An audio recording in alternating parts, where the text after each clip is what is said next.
కాలవాహినిలో ధారావాహిక 8వ భాగం. రచన చతుర్వేదుల చెంచు సుబ్బయ్య శర్మ. కథాపఠనం మల్లవరపు సీతారాం కుమార్. జరిగిన కథ. సత్యానందరావు ఆ గ్రామానికి పెద్ద. ఆయన చెల్లెలి పుత్రుడు కావ్య, అక్క కొడుకు తిరుమల. గ్రామంలో ఆయన ప్రత్యర్థి రాంబాబు. రాంబాబు కూతురు దివ్య. పెద్దల మనస్పర్ధలతో సంబంధం లేకుండా దివ్య, కావ్య మంచి స్నేహితులుగా ఉంటారు. ఇల్లు వదిలి వెళ్ళిపోయిన తన బావ సత్యానందరావు గారి కుమారుడు అయిన చంద్రాన్ని పెళ్లి చేసుకోవాలనుకుంటున్నట్లు తండ్రి నరేంద్రతో చెబుతుంది కావ్య. చంద్రం గురించి చులకనగా మాట్లాడిన నందాదేవితో కటువుగా మాట్లాడుతుంది కావ్య. గతంలో నందాదేవి రాజకీయాల్లోకి ప్రవేశిస్తుంది. జిల్లా పరిషత్ చైర్పర్సన్ అవుతుంది. ప్రస్తుతం ఆమెలో మార్పు వస్తుంది. ఇక కాలవాహినిలో ధారావాహిక 8వ భాగం వినండి. ఉత్తరప్రదేశ్ రాష్ట్రంలో నెలకొని ఉన్న వారణాసి హైందవతకు ప్రమాణం. తరతరాలుగా ప్రసిద్ధి చెందిన మహాక్షేత్రం. కాశీ వైభవాన్ని పూర్తిగా తెలపడం ఎవరితరమూ కాదు. సముద్రం నుండి తీసిన నీటి బిందువు లాంటి సంక్షిప్త సమాచారం కాశీకి సొంతం. కాశీ పట్టణం గొడుగులాంటి పంచక్రోశల పరిధిలో ఏర్పడిన భారత భూభాగం. ఇది లింగం లాంటి శ్రీ పరమేశ్వర స్వరూపం కలిగి ధనుస్సు ఆకారంలో ఉంటుంది. కాశీ బ్రహ్మదేవుని సృష్టిలోనిది కాదు. శ్రీ విష్ణుమూర్తి హృదయం నుండి వెలువడి సృష్టి ఆరంభంలో పరమశివుడు నిర్మించుకున్న ప్రత్యేక స్థలం. యావత్ ప్రపంచానికి ఆధ్యాత్మిక రాజధాని, ప్రపంచ సాంస్కృతిక నగరం, స్వయంగా శివుడు నివాసముండే నగరం.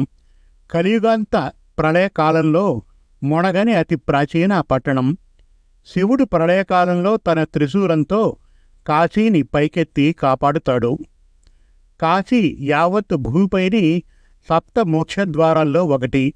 కాశీ 12 జ్యోతిర్లింగాల్లో కల్లా శ్రేష్టమైనది. 14 భువన భాండాలలో విశిష్టమైన స్థలం. కాశీలో గంగా స్నానం, బిందు మాధవ దర్శనం అనంతరం మొదట డిండి వినాయకుడు, విశ్వనాథుడు, విశాలాక్షి, కాలభైరవ దర్శనం అతి ముఖ్యం.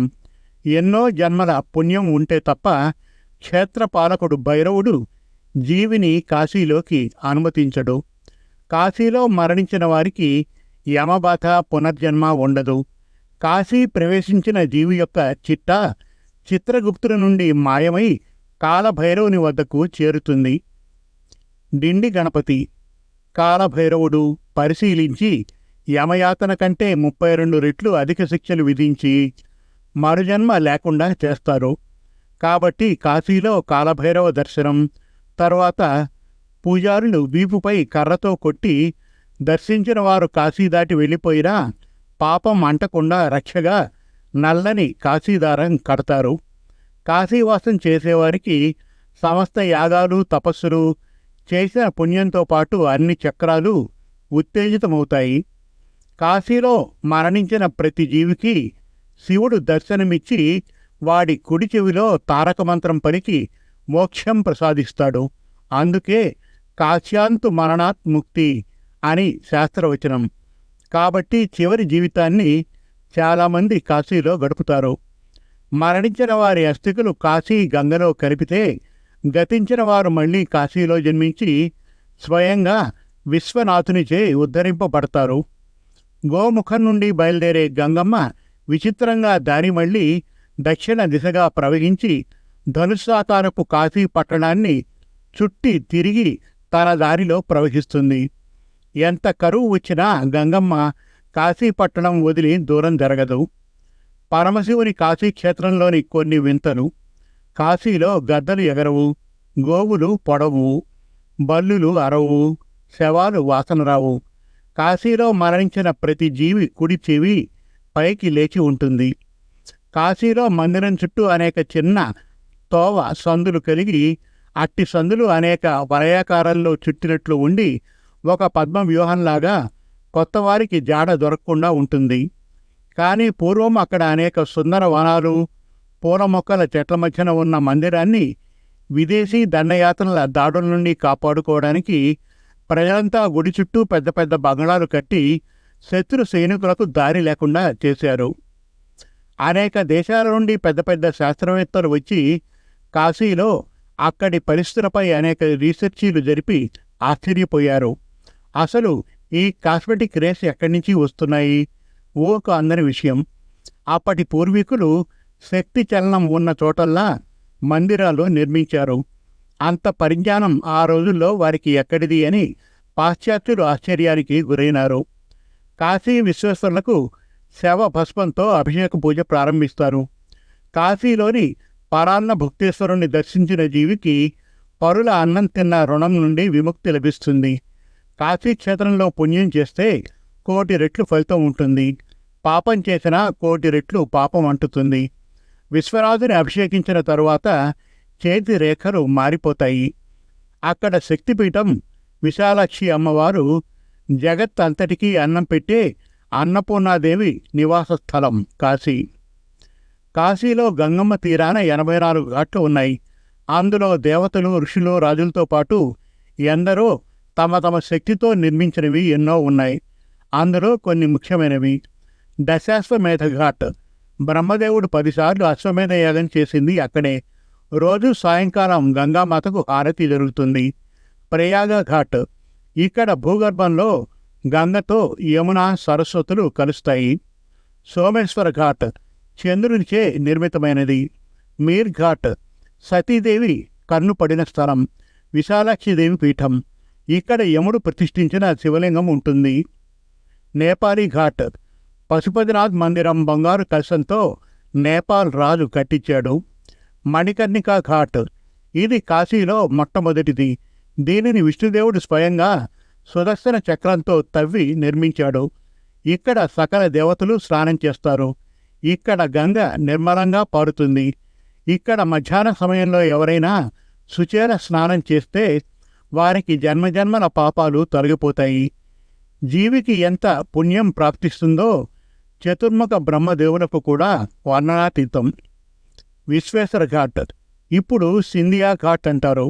ఇక్కడ అహల్యాబాయి తపస్సు చేసింది. ఇక్కడ స్నానం చేసి బిందు మాధవుణ్ణి దర్శిస్తారు. పంచగంగా ఘాట్. ఇక్కడ భూగర్భం నుండి గంగలో 5 నదులు కలుస్తాయి. గాయ్ ఘాట్. అక్కడ గోపూజ జరుగుతుంది. తులసి ఘాట్. తులసీదాస్ సాధన చేసి రామచరిత మానస లిఖించమని శివుని ఆదేశం పొందిన స్థలం. హనుమాన్ ఘాట్. అక్కడ జరిగే రామకథ వినడానికి హనుమంతుడు వస్తూ ఉంటాడు. అక్కడ సూర్యుడు తపస్సు చేసి అనేక శక్తులు పొందిన లోలార్క్ కుండం ఉన్నది. ఇక్కడే శ్రీ వల్లభాచార్యుడు జన్మించారు. అస్సీ ఘాట్. పూర్వం దుర్గాదేవి శుంభ, నిశుంభ అను రాక్షసులను చంపి ఖడ్గమును అక్కడ వేయడం వల్ల ఒక తీర్థం ఉద్భవించింది. అదే అస్సీ ఘాట్. హరిశ్చంద్ర ఘాట్. సర్వం పోగొట్టుకున్న సత్య హరిశ్చంద్రుడు అక్కడ శవదహన కూలీగా పనిచేసి దైవ పరీక్షలో నెగ్గి తన రాజ్యాన్ని పొందాడు. నేటికి ఇక్కడ నిత్యం చితి కాలుతూనే ఉంది. మానస సరోవర్ ఘాట్.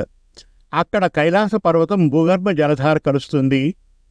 అక్కడ స్నానం చేస్తే కైలాస పర్వతంలో పుట్టిన పుణ్యం లభిస్తుంది. నారద ఘాట్. ఇక్కడ నారదుడు శివలింగాన్ని స్థాపించాడు. చౌతసి ఘాట్. స్కంద పురాణం ప్రకారం అక్కడ 64 మంది యోగినులు తపస్సు చేశారు. ఇది దత్తాత్రేయుడికి ప్రీతిగల స్థలం. అక్కడ స్నానం చేస్తే పాపాలు తొలగి 64 యోగినుల శక్తులు ప్రాప్తిస్తాయి. రాణామహల్ ఘాట్. అక్కడ పూర్వం బ్రహ్మదేవుడు సృష్టి కార్యంలో కలిగే విఘ్నాలను తొలగించమని వక్రతుండ వినాయకుణ్ణి గురించి తపస్సు చేసి ప్రసన్నుణ్ణి చేసుకున్నాడు.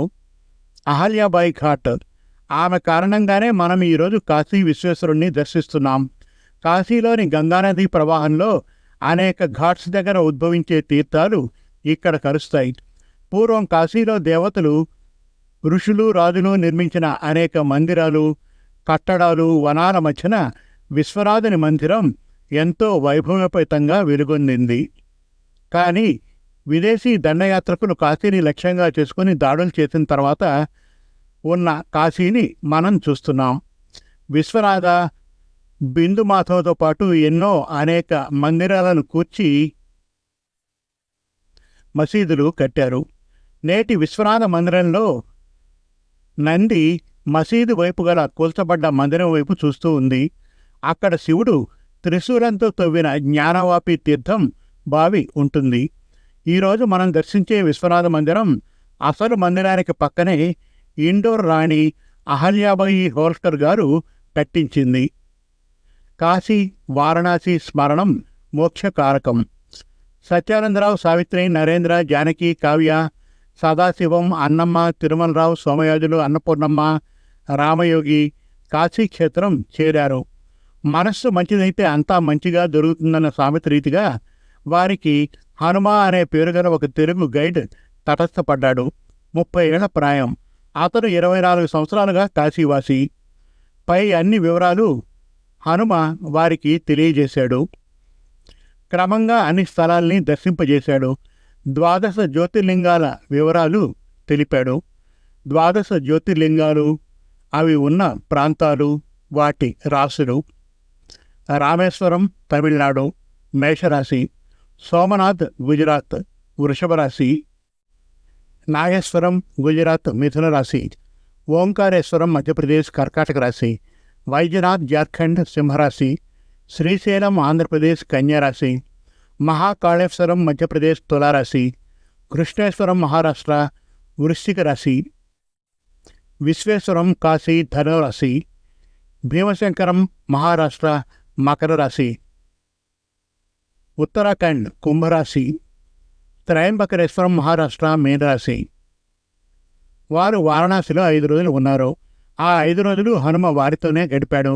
ప్రణాళికాబద్ధంగా ఆయా ప్రాంతాలన్నింటినీ రోజుకు కొన్ని చొప్పున చూపించాడు.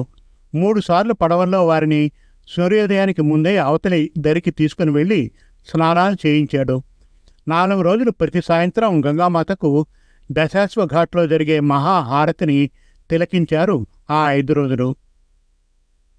కావ్య కళ్ళు జనాల మధ్య చంద్రాన్ని ఎంతగానో వెతికాయి. ప్రతిరోజు ఆశగా జనాల్ని కలియజూసేది. కానీ ఆమెకు మిగిలింది నిరాశే. రేపు ఉదయం బయలుదేరతారనగా కావ్య ఆ రాత్రి తిరుమలను సమీపించింది. ఏమ్మా, పడుకోలేదా? నిద్ర రావడం లేదనయ్యా. అలా చల్లగారికి వీధిలో కొంతసేపు తిరిగి వద్దామా? అలాగే పద. ఇరువురు లాడ్జి ప్రాంగణం దాటి వీధిలోకి ప్రవేశించారు. నిర్మానుష్యంగా ఉంది మార్గం. వాచీని చూశాడు తిరుమలరావు. 11:30. అన్నా, చెప్పమ్మా. ఇప్పుడు మనం ఆలయానికి పోగలమా? ఆలయాన్ని మూసి ఉంటారమ్మా. ఈ 5 రోజులు జనాల మధ్యన బావ కనిపిస్తాడేమోనని పిచ్చిదాన్లా వెతికానన్నా. ఆ విషయం నాకు తెలుసు చెల్లి. మరి బావ ఎక్కడో ఉండి ఉంటాడు. మన ఊరికి వస్తాడంటావా?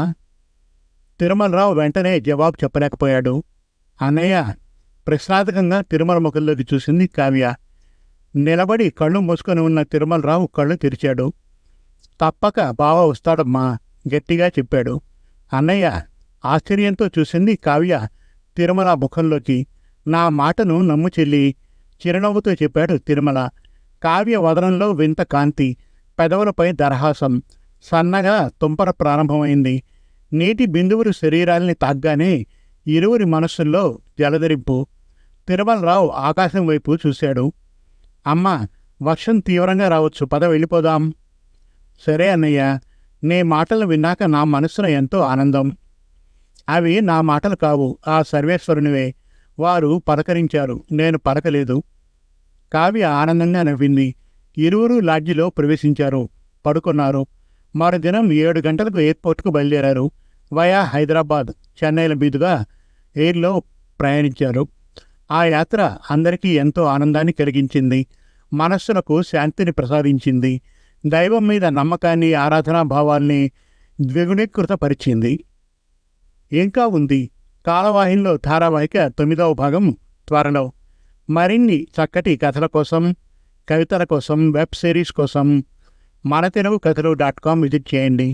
Thank you.